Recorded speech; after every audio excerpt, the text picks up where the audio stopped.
7-match unbeaten run when the teams clashed at Rufaro Stadium this Saturday. A potential thriller is in the offing this Saturday as Herentals date defending champion Simba Bhora.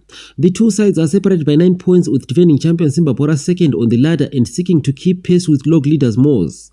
On the other hand, the students are oozing with confidence after beating struggling Arrejans Dynamos at the weekend and are seeking to reduce the gap between them and pace setters. Herentals head coach Paul Benza is refusing to read much in statistics but approaching the game as a new challenge altogether. We know that every game in the Premiership is very competitive, and as such we always approach our games the same, knowing that our competitors will be coming to collect points. So we're going to approach that game just like we approach any other game. Simba Bhora are unbeaten in 7 outings while the students head into the encounter with their tails up after securing bragging rights in the right derby over Dynamos, but Coach Benza says the win is now water under the bridge. Defending champions have utmost respect for the level of organizing by the students. The morale and spirits are high in training.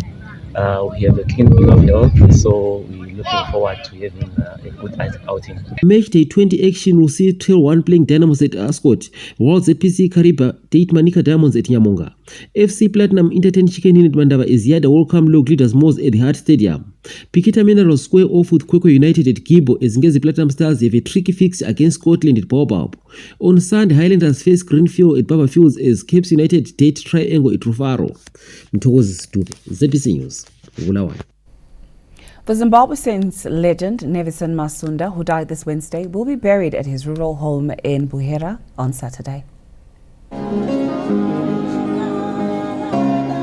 A church service for the late Zimbabwe Saints legend Nevison Masunda was held in Bhora this Friday before the body was taken to his rural home of Chawatama village in Bhora ahead of burial.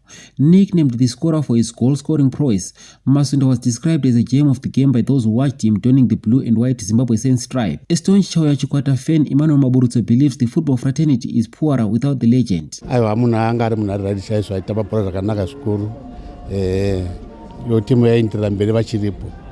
Because yakazongofa vanga vasisipo vaitamba zvakanaka chaizvo. Zifa Southern Region chairperson Lloyd Munanga, who is a former chairperson of Zimbabwe Saints, said it is a pity the club has lost a legend. Yeah, it's a tough time. You know, the owners of the team are slowly going away, and it's difficult that the few of us that are left are young, probably not in sync with what used to be happening in the yesteryear. So without that knowledge, we are at a deficiency. Family spokesperson Robson Masunda confirmed that the burial of his father is set for Saturday in Bhora. We're expecting to know maybe 8-9 manero, vorara mumba, and then mangwana makusen. Meanwhile, in a statement, Zifa described Masunda as a true pioneer of the local game who represented both the club and the Red Army, a select team which carried well aspirations in the prestigious Osborne Cup. Mtokozi Dube, ZBC News, Bulawayo.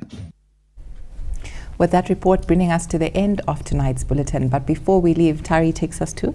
Indeed, we now leave you watching the WFCON match between Tanzania and South Africa. Good night.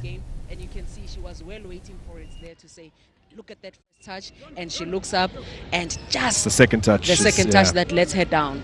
But already you can see that her intentions are clear to say, the moment I get the ball here, my job is to just look up and hit the target. And she's gone crashing into Kaylin Swart, who has remained down for the player. They've just come off the Sekafa Championship, Women Championships, as Andi Dlamini warms up, potentially in anticipation of coming on.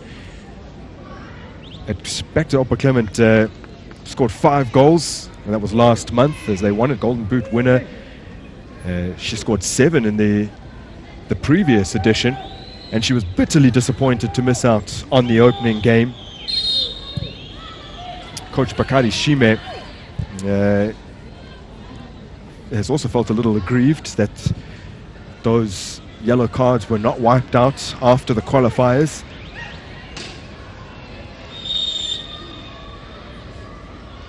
At least they got the information on time. Imagine playing her and she was ineligible to play and you get a good result, and it comes back to say, well, ma'am, you are not supposed to be on the field because you got so many suspensions or yellow cards. Twisting and turning there, Winfrieda Gerald, just taking a little while to release the pass. And in that instance, Dumai Atomani coming back from an offside position. Now Mhlongo. Definitely viewed as a future leader in this Banyana setup, hailing from KwaMashu and KZN. Seposenwe can't link up with Refilwe.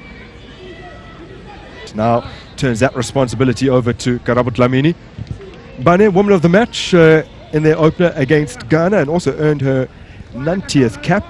So she's closing in